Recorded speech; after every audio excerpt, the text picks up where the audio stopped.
एक सबसे बड़ी प्रॉब्लम ये आती है कि हमारी जो उम्र बढ़ती जा रही है, उस उम्र में और आजकल की जो एनवायरनमेंट है, उस हिसाब से बीमारियाँ बढ़ती जा रही हैं। अब बीमारियाँ बढ़ती जा रही हैं, तो उसके लिए आपको और हमें भी एक बार देखना पड़ेगा कि क्या वास्तव में जो हमारे ऑर्गन्स हैं बॉडी के, वो ठीक तरह से काम कर रहे हैं कि नहीं कर रहे हैं। कहने का मीन्स ये है कि हम बहुत सारे फुल बॉडी चेकअप के बारे में बात करते हैं कि फुल बॉडी चेकअप कराइए, फुल बॉडी चेकअप कराइए। लेकिन ये फुल बॉडी चेकअप कैसे कराना होता है और क्या समय होता है इसका? यानी कि 3 महीने में कराना होता है, 6 महीने में कराना होता है या फिर 12 महीने में कराना होता है? आप पहले क्राइटेरिया समझ लीजिए। अगर आपकी एज 30 प्लस है यानी 30 प्लस एज आपकी है, तो आपको अपना टेस्ट ज़रूर कराना चाहिए। कुछ ऐसे कॉमन टेस्ट होते हैं जिनको आपको कराना बहुत ही कॉमन सी बात हो गई कि करानी चाहिए। जैसे एक तो आपको शुगर का टेस्ट कराना है कि आपको किसी तरह का डायबिटिक तो नहीं है। दूसरी, आपकी हीमोग्लोबिन के साथ-साथ आपकी बॉडी में जो टीएलसी, डीएलसी है ना, ये सारे पैरामीटर ठीक-ठाक से काम कर रहे हैं कि नहीं कर रहे हैं? यानी कि सीबीसी यानी कंप्लीट ब्लड काउंट देखना होता है। साथ ही अगर आपको एचबी1सी की बात करें, जो 3 महीने की शुगर रेगुलेट करता है कि बताता है कि ये एक एवरेज वैल्यू आपकी ये है। तो उसमें क्या होता है कि एचबी1सी टेस्ट करना होता है।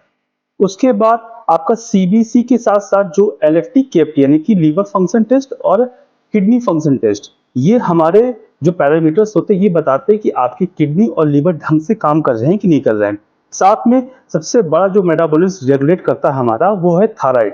थायराइड में टी3, टी4 और टीएसएच, जो कि 3 पैरामीटर्स ऐसे हैं जो आपको बताएंगे कि आपके जो थायराइड हैं वो ठीक से काम कर रहे हैं कि नहीं कर रहे हैं। ये बहुत इंपॉर्टेंट टेस्ट होते हैं। आज जो उस तरह की जंक फूड्स हम लोग खा रहे हैं उस कंडीशन में क्या होता है, हमारा जो कोलेस्ट्रॉल बहुत बढ़ जाता है। तो हमें अपना गुड कोलेस्ट्रॉल और बैड कोलेस्ट्रॉल दोनों ही देखना है कि सही से काम कर रहा नहीं कर रहा है। तो इसका मतलब है कि आपको लिपिड प्रोफाइल टेस्ट करना चाहिए जिसमें हमारे पैरामीटर्स आते हैं, वो गुड कोलेस्ट्रॉल और बैड कोलेस्ट्रॉल दोनों बताते हैं।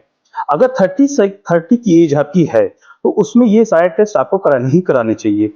साथ ही अगर आप 30 प्लस से जैसे 40 या 50 के बीच में है, तो आपके 2 टेस्ट और बढ़ जाते हैं। जैसे आपका अगर फीमेल पर्सन है तो उसमें CA-125 जो ओवेरियन कैंसर के लिए देखा जाता है कि ऐसा तो नहीं कि ओवरी में कोई इश्यूज आ रही है, तो CA-125 टेस्ट ब्लड टेस्ट करना चाहिए।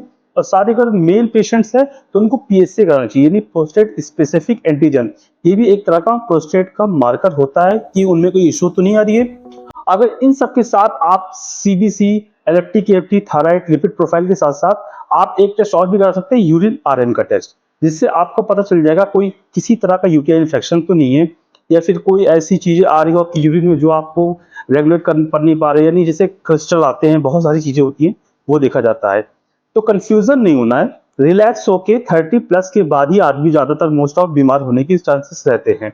तो 30 प्लस के बाद आपको कौन कौन से टेस्ट कराने होते हैं? सबसे पहला सीबीसी हो गया, एक शुगर का टेस्ट हो गया, चाहे फास्टिंग कराइए चाहे रैंडम कराइए। उसके साथ एचबी1सी टेस्ट भी करा सकते हैं। उसके बाद लिपिड प्रोफाइल हो गया आपका, एलएफटी केएफटी हो गया और थायराइड फंक्शन टेस्ट हो गया, यूरिन आयरन हो गया। ये टेस्ट कराना चाहिए। लेकिन आप 30 प्लस से हैं यानी 40 या 50 की एज में हैं, तो ये 2 टेस्ट होते हैं मेल और फीमेल में, C125 टेस्ट और पीएसए मार्कर, ये आप ऐड कर सकते हैं। अगर किसी भी तरह की आपको कंफ्यूजन होती है कि हमें फुल बॉडी चेकअप के साथ-साथ क्या कराना चाहिए और भी कुछ कराना चाहिए, उसके लिए आप मुझे कमेंट्स कीजिए, मैं बता दूंगा। और ऐसे इंटरेस्टिंग वीडियो के लिए चैनल को सब्सक्राइब कर लीजिए। यहाँ पे टेस्ट के रिलेटेड सारे आपको इन्फॉर्मेशन मिलते हैं। आप मुझे पर्सनली कमेंट करके पूछ भी सकते हैं। तो आप बेझिझक आप सब्सक्राइब करिए चैनल को, और कोई भी प्रश्न हो आपका मेडिकल रिलेटेड आप मुझे मैसेज करके या कमेंट्स करके पूछ सकते हैं।